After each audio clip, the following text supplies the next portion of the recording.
esteemed Dr. Ahmad Hafiz Zulkifly, Deputy Rector, Responsible Research and Innovation, IIUM, respected Madam Yusrina Abu Bakar, Acting Chief Librarian, Dar Al-Hikmah Library, IIUM, academics and researchers, senior official, library top management, senior management, head of units, and colleagues from Dar Al-Hikmah Library, IIUM, ladies and gentlemen.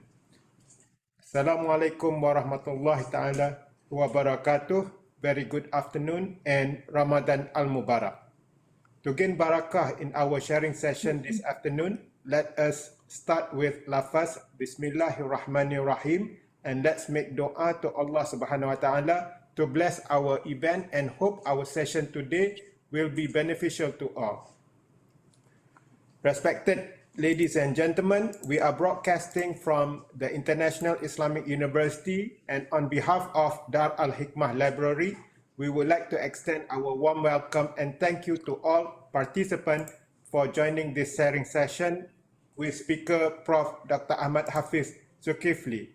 His talk is entitled Balancing the Roles, Navigating Career Success as Physician, Researchers, Administrator. This sharing session is organized by Dar Al-Hikmah Library IIUM. Ahmad Fadzil will be your moderator for today's session, inshallah. Ladies and gentlemen, if I'm allowed to share, our speaker for this afternoon is Prof. Dr. Ahmad Hafiz Zulkifly. He is among the top orthopedic surgeons in Malaysia, whilst at the same time holding the responsibility as our IIUM Office Bearer, the Deputy Rector of Responsible Research and Innovation.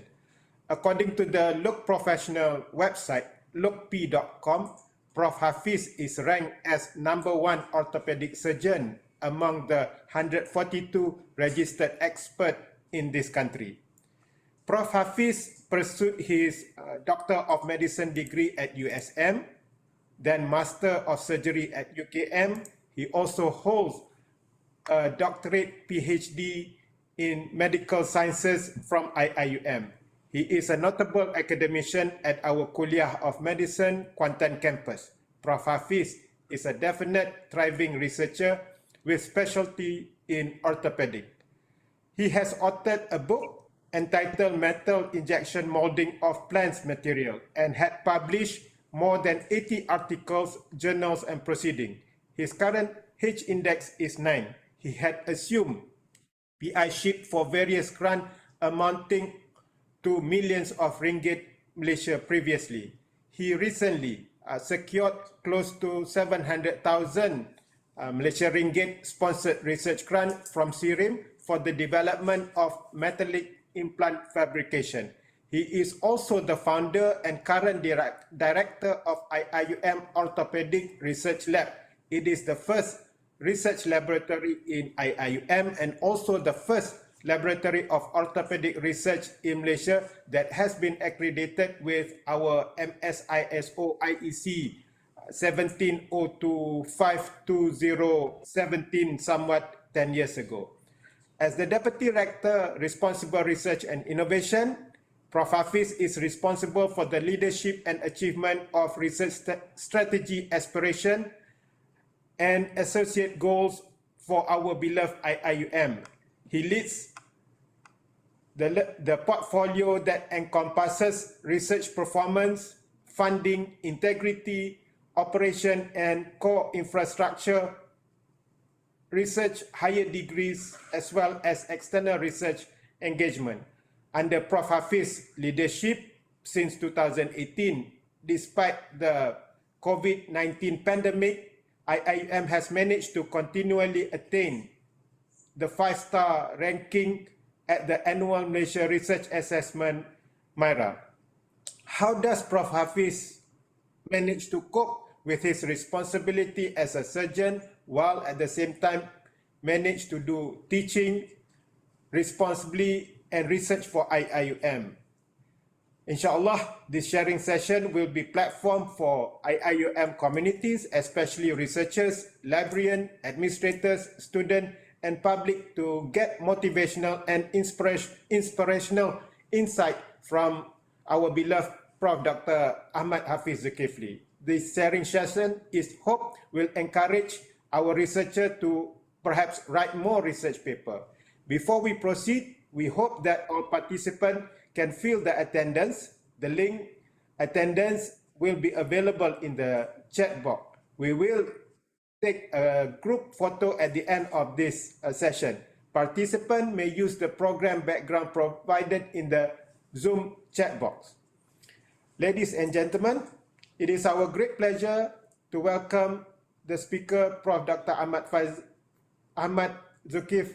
Hafiz Zulkifly, to share his insight about balancing the roles, navigating career success as physician, researcher, administrator.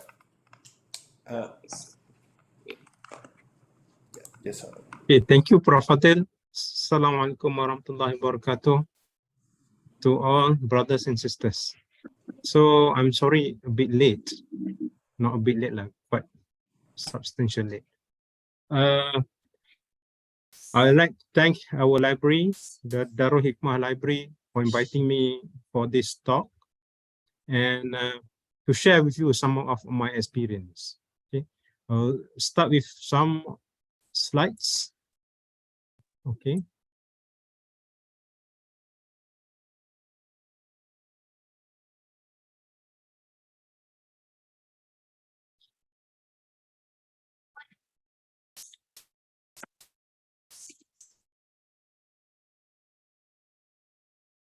Okay, can you see Prof. Fadzil?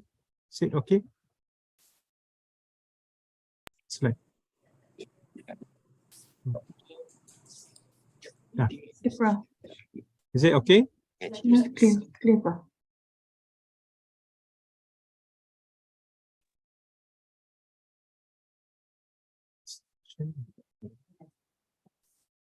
Okay, that's the topic for today, but I'll discuss with you about the aim of this topic, some introduction, some issue and challenges, tips for work balance, and conclusions. Okay. So the aim are mainly for Moderator to get the reward from Allah and to gain more understanding of work-life balance issue for the perspective of clinicians and researcher, and to achieve the strategy towards work-life balance as clinical researcher and administrator. The most important thing is that work-life balance. And the main thing here will be time management or balance. So work-life balance is depend on individual, and to get happiness, work and other responsibility that we have, we need to identify the priorities and values, and there will be personal and professional growth under work-life balance. That's so much stress that we get every day.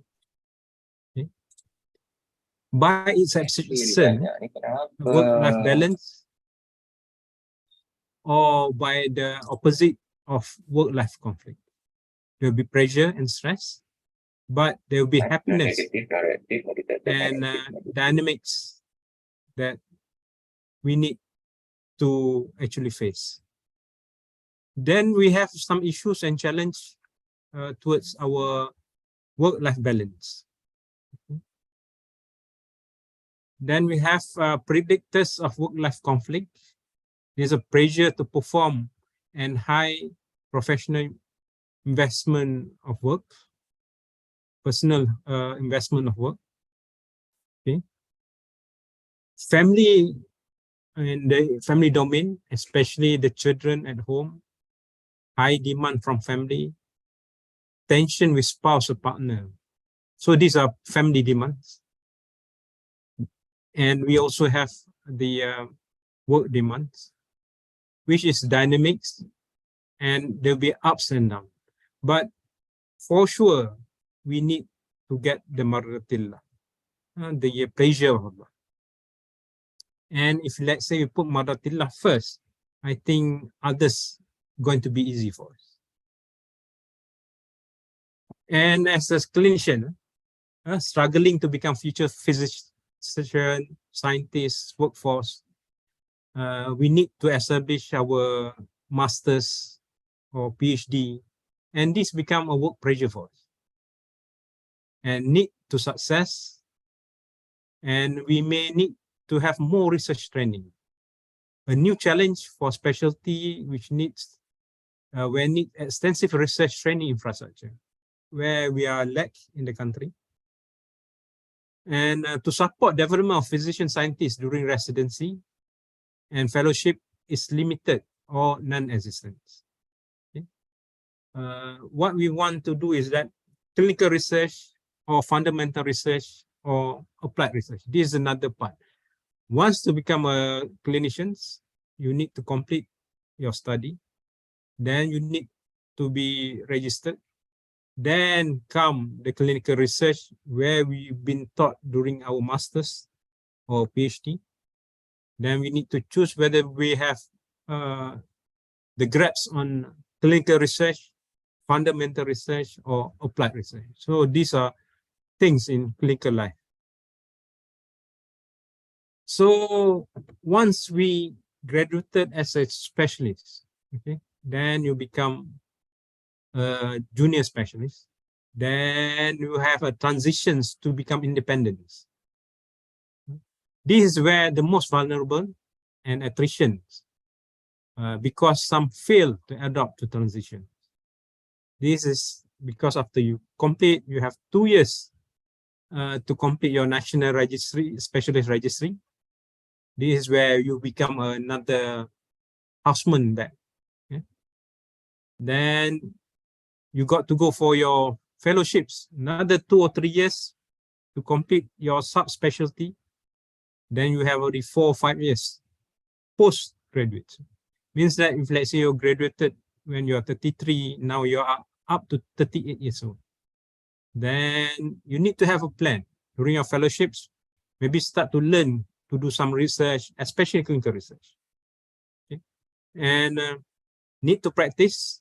Since you become a junior specialist, these were times where needed for you to practice more. And about time and duration span is challenging. Means that you may go out, burn out because of the demands, especially in specialty that which don't have enough people. You are the only one in the whole hospital. Sometimes you are the only one in the whole state who do this. So you have a lot of clinical workloads. Okay. And if let's say we need to prevent burnout, I'll discuss this later. And need work-life balance is where your self-motivations need to be there. We need to learn how to give self-motivation, because there'll be challenges. We'll have, especially when you are down, when the challenge is too vast or too rough. Okay, tips for work balance. Okay, as a physician, you may lose patience or satisfaction with their works because they lost the insight of its purpose. Okay, because of the challenges, you cannot start thinking because you are the only one, and you are the only one, the hopes of the state, for example, or the hospital hope for you. Okay, if let's say you have other people with you, 2 or 3 of you, is okay. But if let's say you're alone, the pressure is so much and you need to face it. Okay, this is where people start talking about leaving the university, go up, go for green pasture and other. Okay, and finding meanings in work should also take into account the family needs and the aligning to the own needs with the needs of the university. This is where the games start. Work-life balance. Okay, the family needs, your own needs, and also the university needs. We need to juggle in this area. Okay, for the physicians, there are patients' needs. There's another thing. Your justifications to do things on your patients. But the most important thing is the time management. Okay.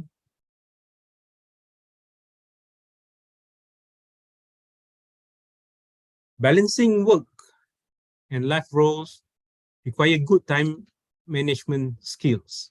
This is where we need to learn. Okay?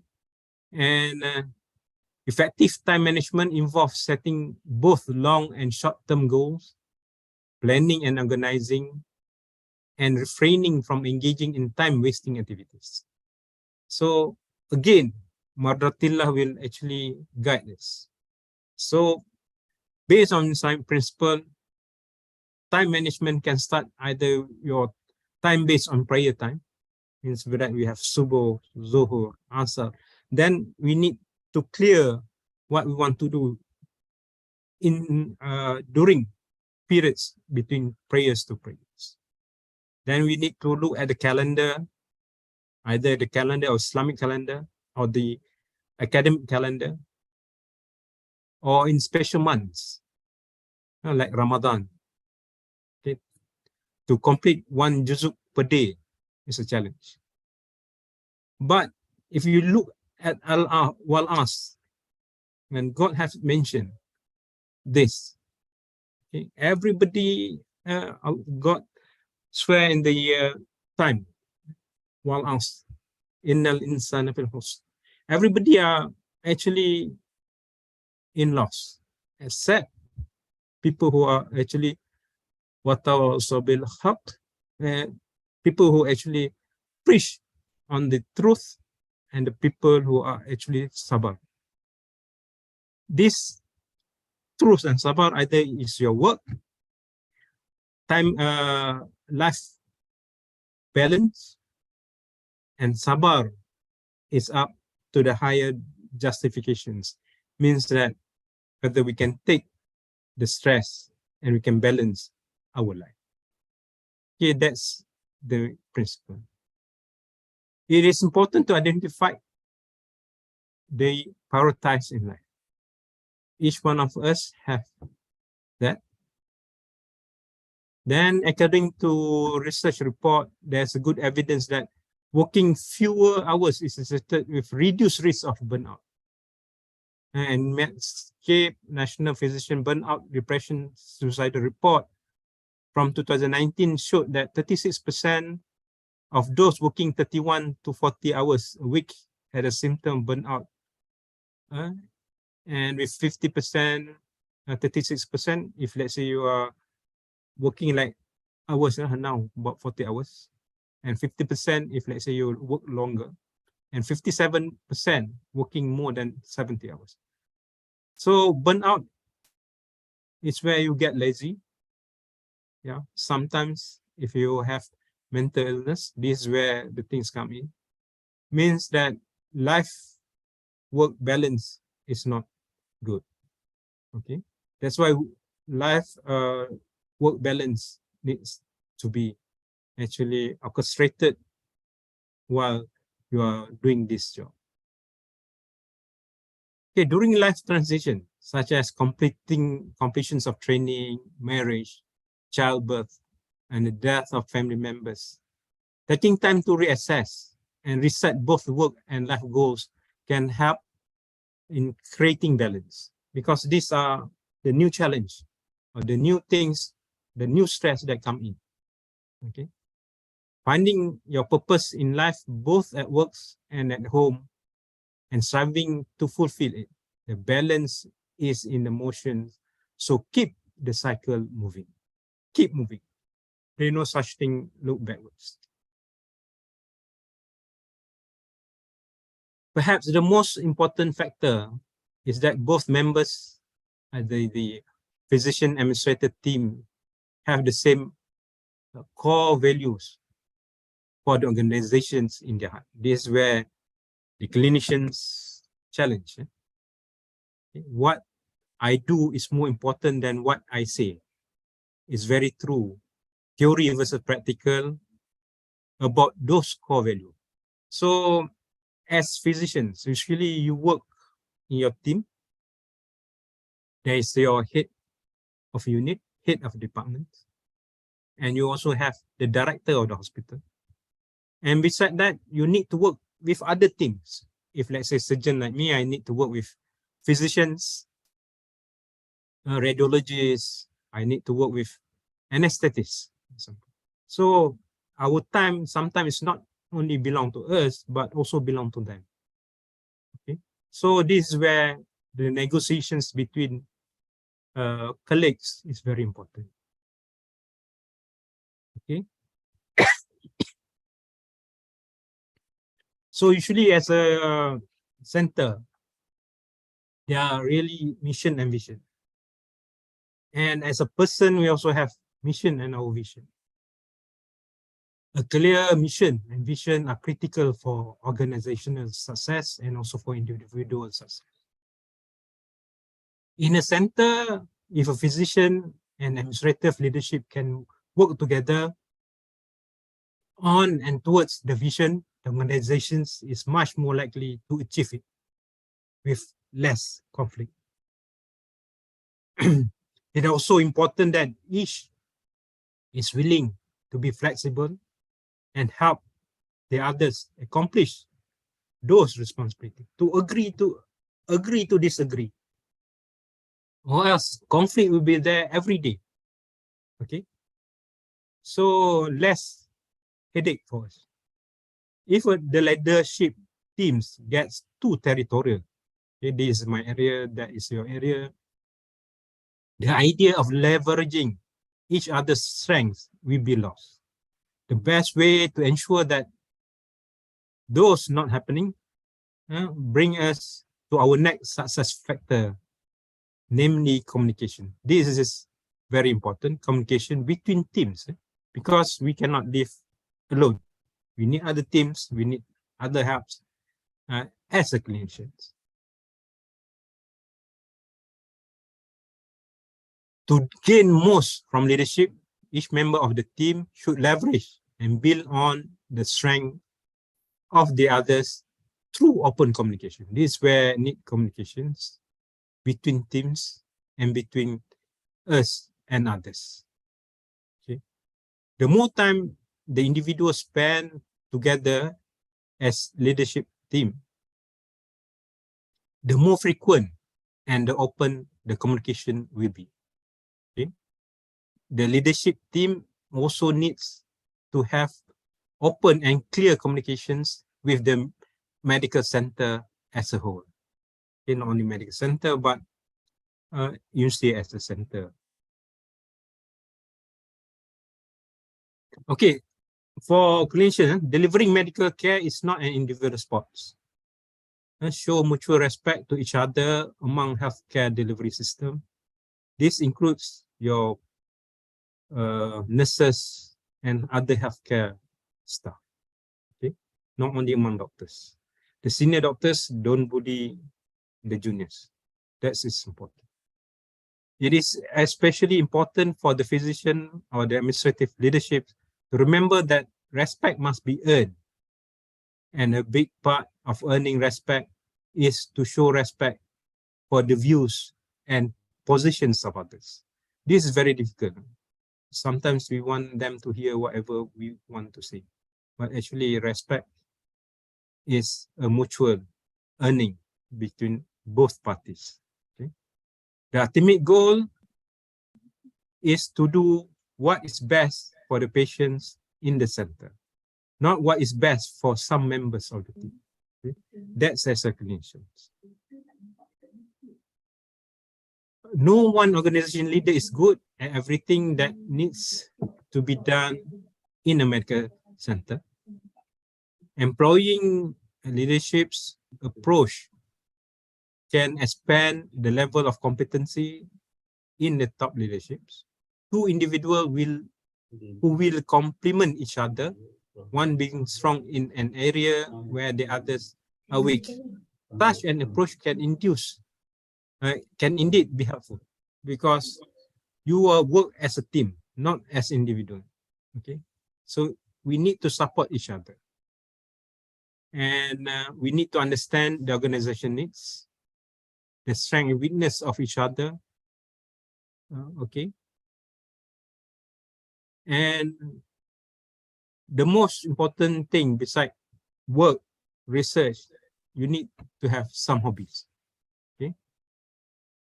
Things that actually can unwind. Okay. Especially and pursue in their spare time. But for others, starting a side gig based on this interest has helped them to keep their work-life balance by allowing them to fulfill different passions. Okay. Then the most important thing is that to learn how distress. Stress is already there every day, but you need to learn how to do distressing. Okay. Need to learn from psychologists or psychiatrists. Okay. I learned this when I was in year 4 medical student. Okay. And and it need practice to distress. It's not something that, but in Islam, we have tahajjud, we have Quran, but then sometimes we may need some help so that the psychiatrist can help you, the psychologist can help you. And they have techniques to do this distressing. Okay.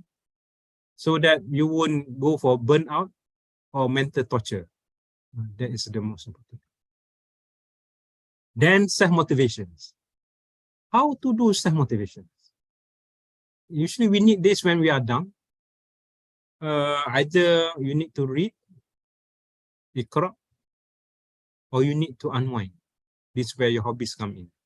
Okay. And self-motivation is very important because we usually been tortured by a lot of pressure or stress, or during the workloads, or during the research, or during the clinical things that we do. And this is where we need to have our self-motivation. Okay. Then we need to give respect and earn respect to others, our colleagues, our friends, the leaders, and for clinicians, our patients. Okay, okay, friends. They are our friends that are crying all the time, come to see you. They are laughing friends. But you need to consider the killer friends. Okay? They will actually harm you mentally or stab you from the back. Okay? Especially the close friends who become killers.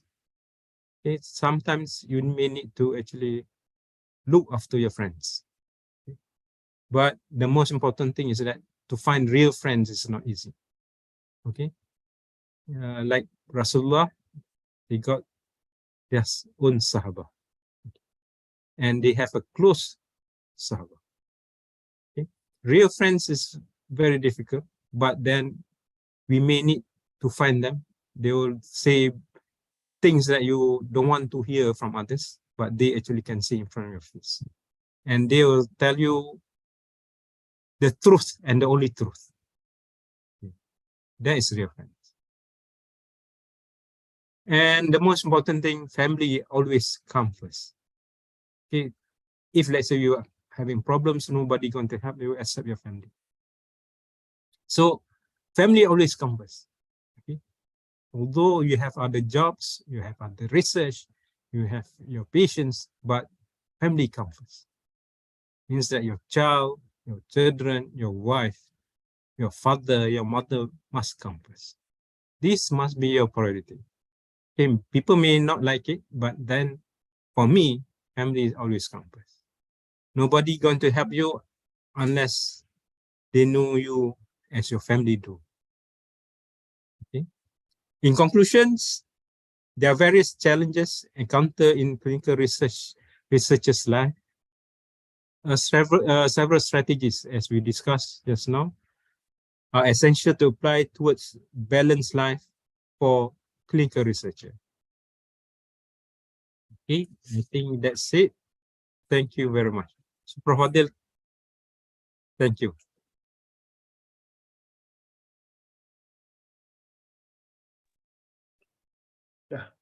Okay,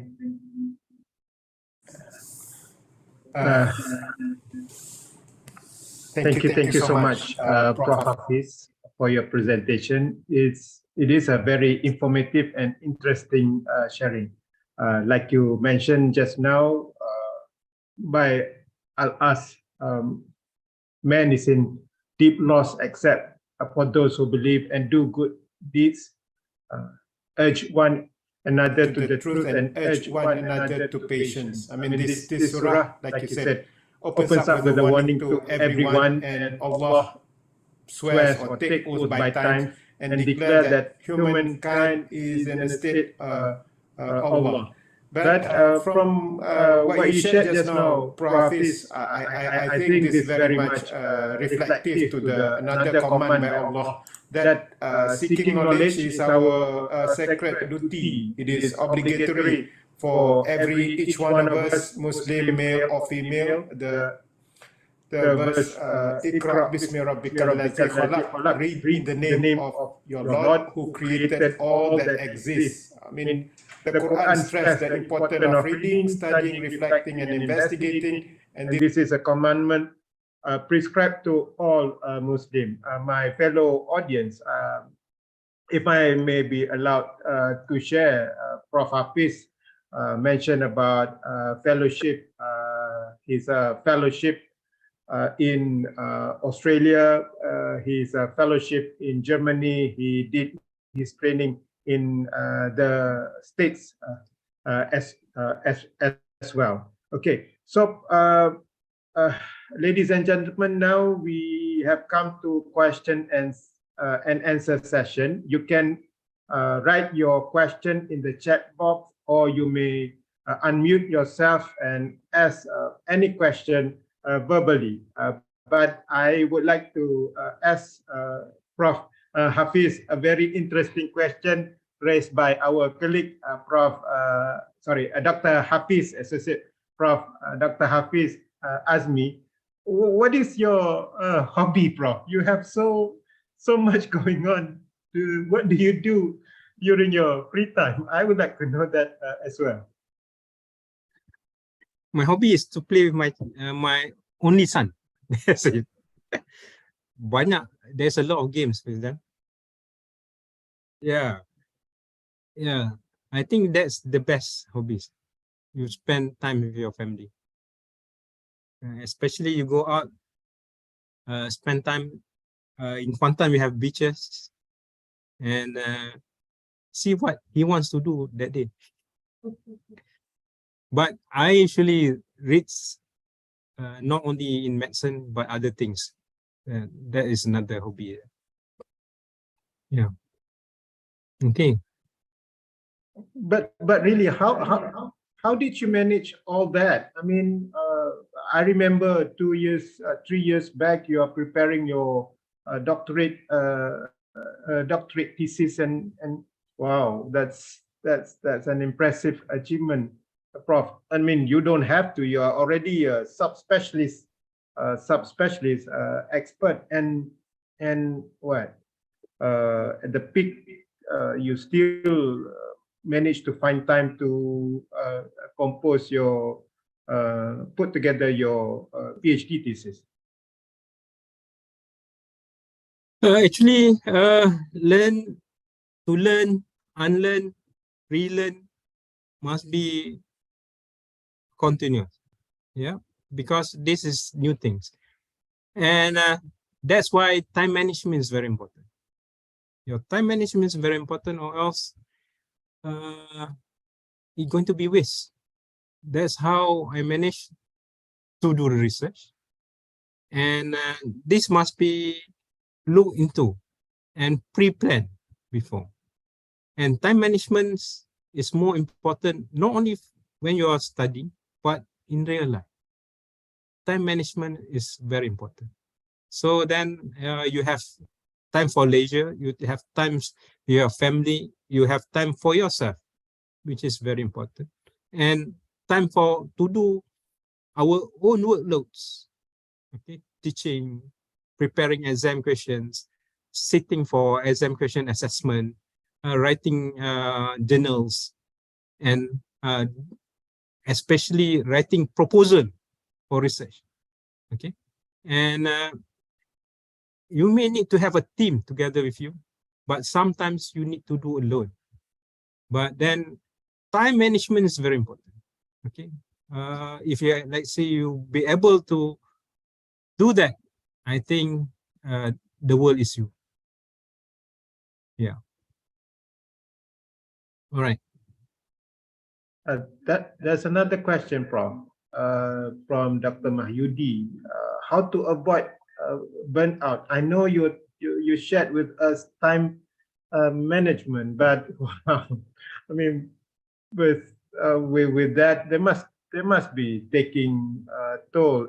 If you could share, I mean, ways to avoid burnout. Could reducing workload be one of the answer, Prof?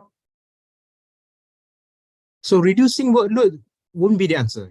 The more you work, actually prevent burnout. Burnout is when you are exhausted. This is where the time management and your aim, the mardatillah, must be very clear to you. Okay, and to prevent burnout with time management, actually in our work, everybody been given holidays, about 20 days. There's some 30 days, some 25 days. Then if, let's say, you can plan your life for that year, for example, okay, then for sure there will be stress. I will ask you, Fadzil, where is your 2 research publication, for example? Where's your PI for this year? It's stressful. But then, if let's say you plan that, for example, like me, for research this year, I'm going to finish by this year. So by this year, I need to have another research proposal for next year. Okay, so that you have 1 year to work, not to stress yourself during short time. Yang stress, the stressful part is that you want to have the results tomorrow. There's no plan for that. If you want to have a result tomorrow, you may need to work 2 years before tomorrow. So you have this plan. What we have calculated risk. For example, during my surgery, I do a total knee replacement. Okay, there are calculated risks. Every patient you need to understand. Every patient you need to know what the size of the knee, and every patient is special, not the same. Okay, it's not like factory producing products. Okay, and this is very stressful. But then, with stressful, it's going to become burnout, because this is where you got to do things very meticulously. This is where you need to find how to unwind, to find hobbies, to find things that make you relax. In Kung Fu Panda movie 2, they said what? Inner peace. Okay, this is what we call it, the mardatillah. If let's say you have put up this thing in front of you, if let's say you have more works, it's going to be okay, because this is part of you that actually doing things that you know that rewards come from Allah. Okay, if let's say you are clear on that, I think burnout going to be less.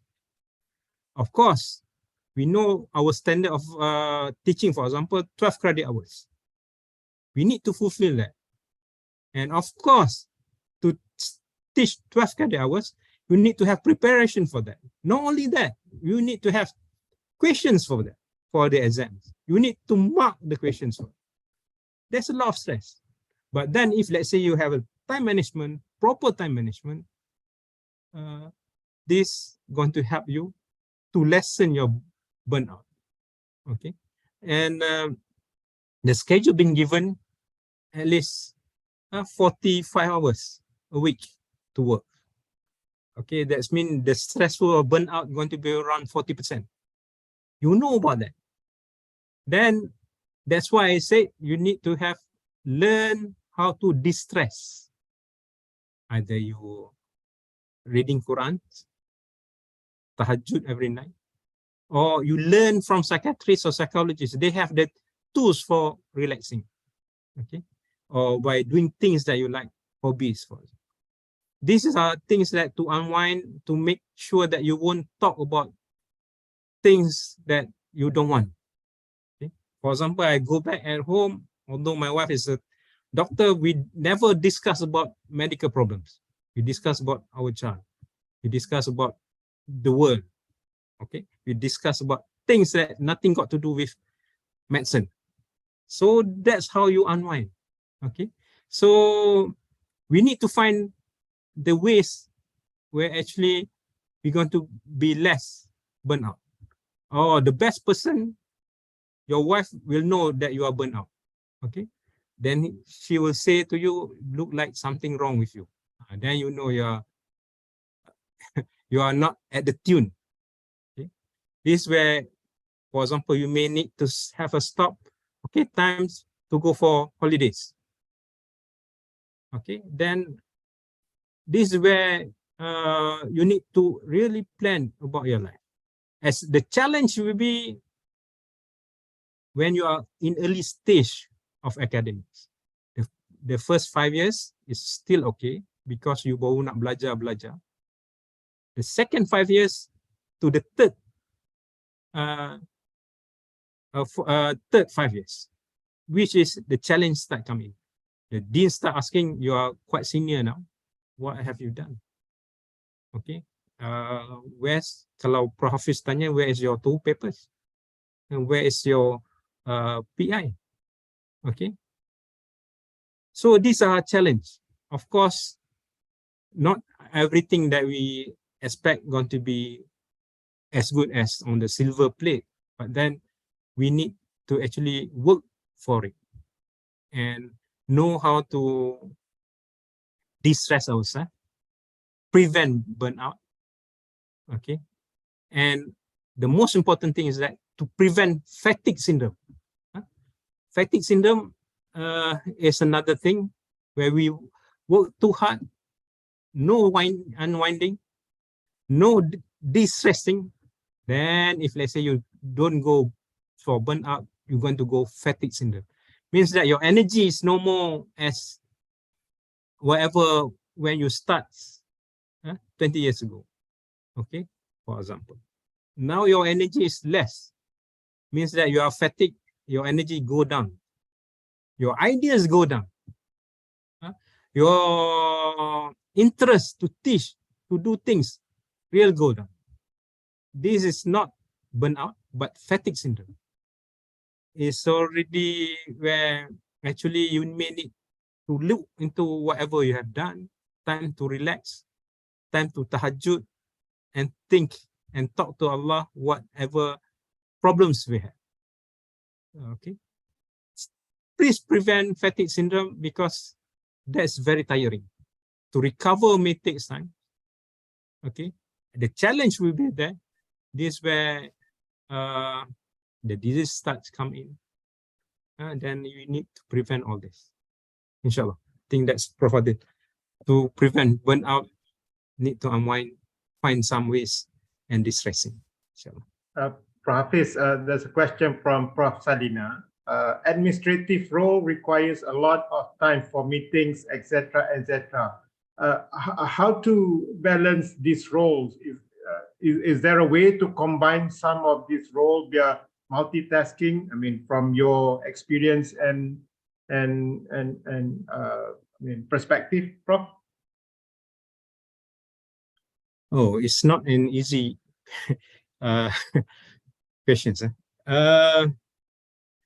For administrative roles, it's a leadership role. Okay, and of course, time for meeting will be there. That's why if let's say I'm chairing meeting, usually my meeting will be very short. You can ask RMC and library. Before this, I cannot stand more than 1 hour. So usually 1 hour we finish because we need to settle things. Okay, but not every time you are the chairperson. There will be a lot like UMC meetings about 5 hours or sometimes 6 hours. But then you need to respect your leader to go through all the things. Of course, this meeting will be once a week, once in 2 weeks, for example. But you need to go for it because this is part of your job. Okay. And the best thing is that multitasking be introduced, I think, more than 10 years ago. Even if, let's say, we want to have more people in your organizations, now JPA asking about the multitasking. Okay. And what we do now as academicians, administrator, clinicians, researcher, is already multitasking. And this is where you need to have your time management. For certain time management is more important, not just to combine that, but then, you know, today I'm wearing hats of deputy rectors. But if I am in my clinics, I'm wearing hats of a clinicians. If I'm in my OT, I'm wearing hats of a surgeon. So that is totally different. Okay. And it's all multitasking. And these things, actually, you can actually, for example, my clinics will be on Tuesday. Of course, some of the Tuesday I may not be there. But then I will make sure that at least twice a month, I'll be in my clinic. And my operations, the OT going to be 8 to 5, sometimes to 8 o'clock. So it depends on how many cases that I'm going to operate. It's going to be twice in a month or 3 times a month. So once you know all this, then you can actually manage your time. And lucky now, because the rector already know that I'm also got to do this. So sometimes you need to tell other people, this is part of our job. Okay? And it's, of course, administratively, it's very difficult. And you have tasks. It's not only about the UC level. Once you are, for example, you may need to go to other universities. You may need to go to Putrajaya. You may need to go to the industry. And this is another thing. And that's why you may need to have a calendar, time management. If, let's say, you have an Apple calendar, they have the Google calendar, they have timing. So you may need to actually be accurate with your timing and be responsible with your timing. That's time management. If, let's say, we can settle this, there's no harm doing things. And for sure, you can actually success. Inshallah. Prof, there's a question. How do you stay fit and healthy despite your such a busy schedule, Prof? Oh, so far, I'm quite okay. Of course, a bit obese. But then, that's why you need to control your food intake. Okay, that's the main thing. So, like to eat, of course, but then you may need to control. Especially, I didn't take sugar. Okay, raw sugar. There's no raw sugar. Of course, in kueh you need to take it, but then there's no water. If, let's say, you take tea, TO kosong. It's cappuccino kosong. All kosong. Okay. So far, alhamdulillah, make dua for me so that I'm going to be healthy. Yeah. Okay. Okay. And the other things that stay healthy is very important. That's why exercise is very important. Okay. For doctors, I choose my office in Suspect at the end, and my clinic is the other end. So I got to walk almost about 800 meters every day. So if, let's say, I go, come back, going to be around 2 kilometers. Okay. And need some exercise. And pray to God that they give you health, inshallah.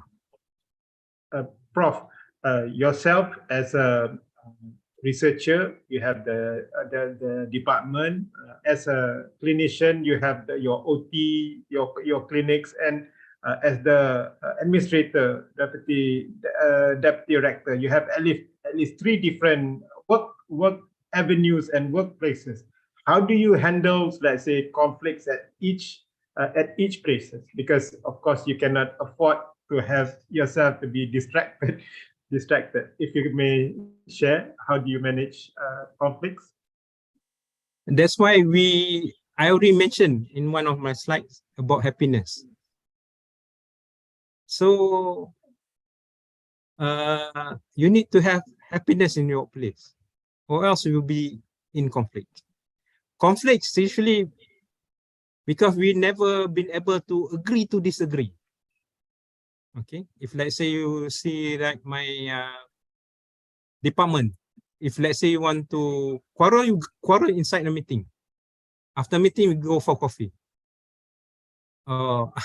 Because for sure there will be conflict. Without conflict, we cannot progress. Okay, for sure my ideas and my friends' idea will be different.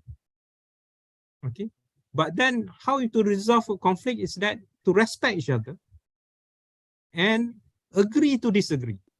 The most important thing is agree to disagree. Okay, if let's say we won't agree with something that been discussed, then the conflict will be there all the time. So agree to disagree. Need to respect each other. You need to respect your friends who actually have other ideas. Sometimes the ideas come from their own experience, and you don't have that experience. So you need to respect this. So if let's say we have mutual respect, look for happiness, agree to disagree, then we're going to get less conflict. Okay. I think that's how you handle conflicts. Means that sometimes if let's say you have conflicts, you may need to look into what actually the main thing. Sometimes just a small matter, it becomes a big conflict. Okay. But the best thing is that avoid conflicts. Prof, this is a good question as well. You talk about being burnt out just now, how to manage burnt out, but how do we keep up the motivation of doing more in this particular case? Because the concern in this case maybe not so much on the burnt out, but complacency. I mean, with the package of the S52 or 54, even VK, we ended up in a complacency, and there is reduced motivation after achieving such stature. But in your case, you never stop. You keep on going and going like the Energizer Bunny or something like that. If you can share, Prof. So I think Fadzil, the most important thing is self-motivation. So what we got to go for is to get Mardatila. It's not about your friends, people talk about you, but you need to go for Mardatila. Means that God agree with you, and you know that you do this for the rewards of God. And self-motivations, we need to learn this. There are skills to do this. Or else every time you down, kena kutuk, stressful things come in, you are down. Okay, that's why we need to have self-motivations technique. We need to learn that. Maybe go to ask some of the psychologists. You may ask library to have a talk on self-motivations, because this is a technique. And each one of us need to master this technique so that we can actually self-motivate. Okay, I self-motivate by looking at my son. He never say no, and he do things that he wants to do. Okay, so that's self-motivate. Okay, you may find something else how to self-motivate, and we need to keep on going. Okay, because without the cycle, life stops. There's no interest take part in academics. Unless you keep on going, do things, then you will learn new things, relearn and unlearn things. And please open your mind, as Prof. Aziz have mentioned. As a Malay, usually we have an open mind, okay? And open up, we will learn a lot more. And whatever I learn now is totally different whatever I've learned 20 years ago. The skills need to be added.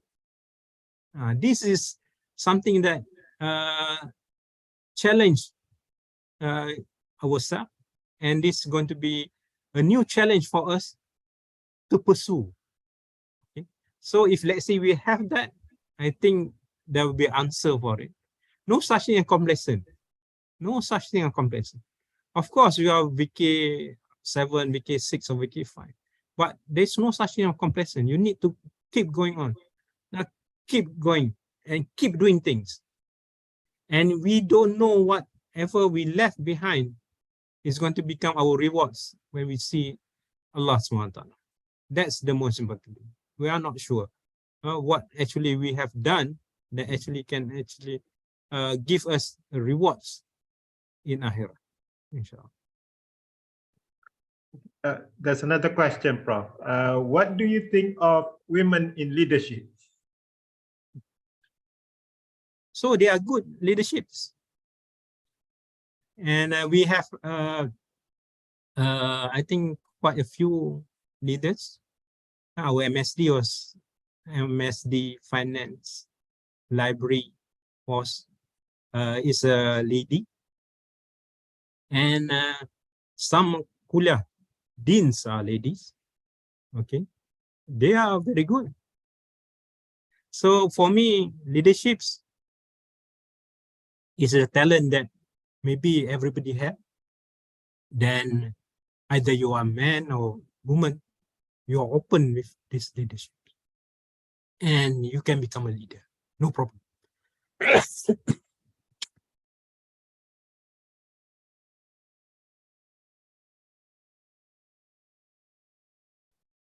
So, okay.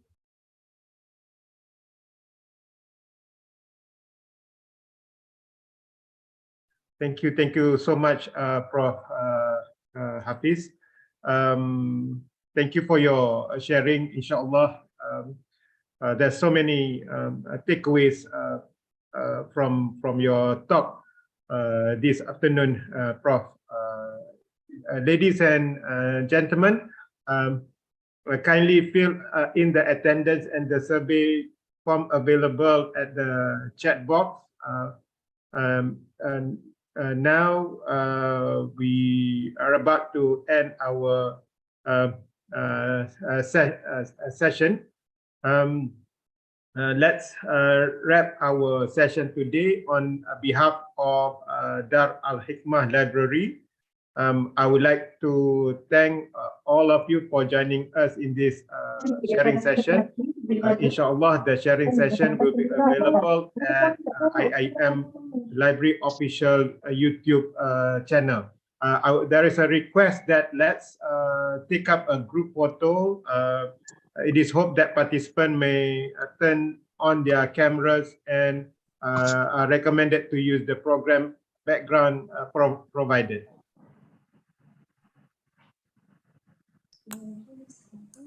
Like 11 pages, so please bear with us.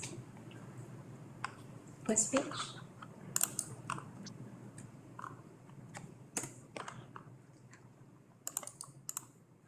Second page.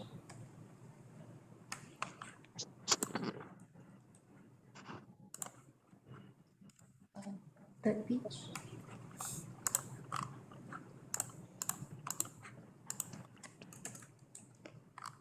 Sekejap ya, ada 11 pages altogether.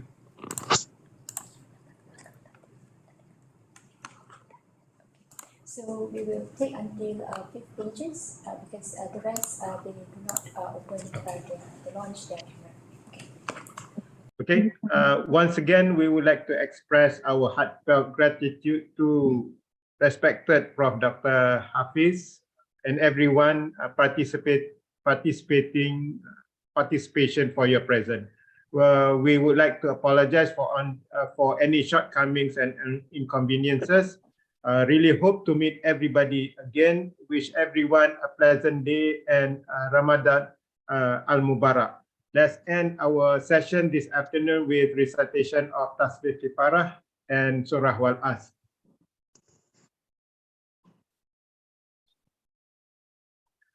With that, wabillahi taufiq wal hidayah. Wassalamualaikum warahmatullahi wabarakatuh. Thank you very much to everybody. Assalamualaikum. Thank you, Prof. Thank you, Prof. Fadzil. Thank you.